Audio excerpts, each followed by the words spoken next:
Yan,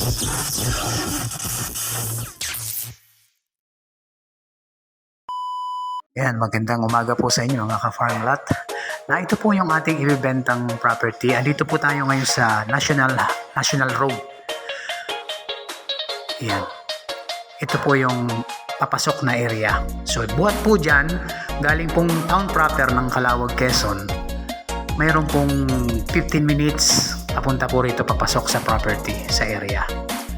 So, titingnan po natin yung dalawang property doon na magkalapit.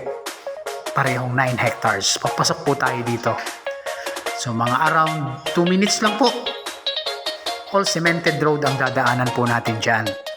Papasok kaya walang problema sa ating pupuntahan. Sementado po ang lahat. So, ayan mga kaparlat. Puntahan po natin yung loob. Tingnan po natin yung area. Kung gaano kaganda na pwedeng gawa natin ng business. Ayan. Ayan po. Puntahan po natin ang area na ito. Clean title po ito. Title po ito mga. Ayan, pagpunta naman po dyan, andito na po tayo sa papasok naman doon sa area na kung saan binibenta na yung property na 9 hectares. Bali, 18 hectares po yung dalawang 9 hectares. Papasok po tayo dyan. So, ayan po, mga around 100 meters. Approximately, papasok po doon sa area na yun. So, naandun po ang property. Mula po tayo dito sa cemented road na ito na Barangay Road. Ayan, mga 2 minutes po ito mula sa National Highway.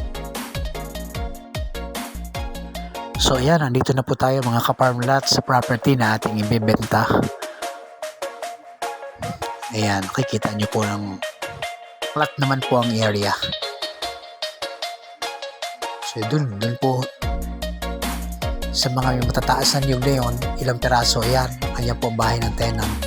Mayroon pong mangga, mga ilang bearing fruit po na mangga diyan. So ayan, may binakuran po na lugar kasi tinaniman po yan ng mga gulayin. Ayan, makikita niyo po, ito po yung ating dinaanan.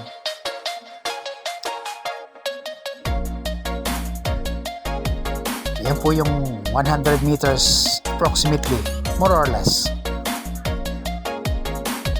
from Barangay Road, yung cemented road po na ating dinaanan. So may pathway po rito na dinadaanan tayo. Dinadaanan ng mga tao yan. Nakita nyo naman, dinadaanan ng sasakyan yan. No? Malaki po yan, kalsada. Pasok po yan.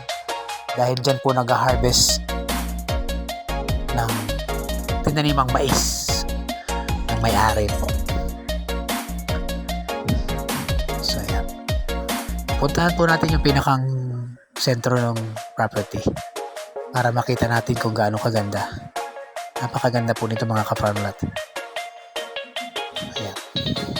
Medyo ang area po, baga matuyo po ang lupa, mapapansin natin dinaanan ng mga panahong maulan. Ayan. Kaputi po yung daan na yan. Pero ngayon po okay na. Tuyo-tuyoin na po. So yan, ito na po yung pinakang sentro ng property. Napakaganda po. Kita-kita nyo naman ng 100% flat. Gandang-ganda po nito sa livestock. Pwede po diyang mag-alaga ng maraming hayop. Pwedeng gawing rancho kasi malaki po area na to, 18 hectares.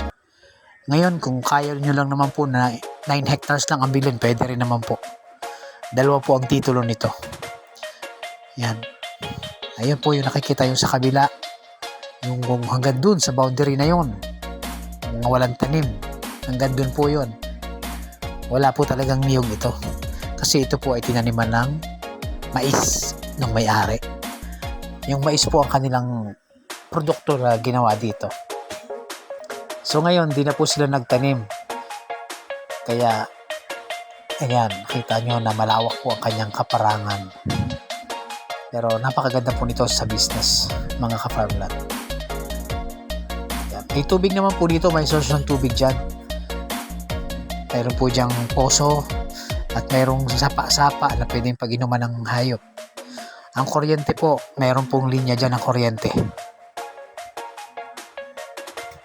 So yan, hindi natin kailangang uliin kasi po malinis naman ang area. Flat na flat po siya. Pwede rin pong gawing subdivision ito. Kasi accessible naman po ng sasakyan papasok. So yan, may long option po tayo na pwedeng daanan na bibilhan natin ng right of way. Yung isa po doon sa highway, from highway mas mahaba-haba po yun. Nandun sa kabila yung dulo. So yan, kunin nyo na po ito. Napakamura po nito. Ang presyo po nito is 900,000 per hectare. Slightly negotiable. Ayan, clean title po ito. Maraming salamat po sa inyong panonood. God bless you. Pakiclick lang yung button para lagi kayo naka-update sa aking mga property na binibenta. Salamat po.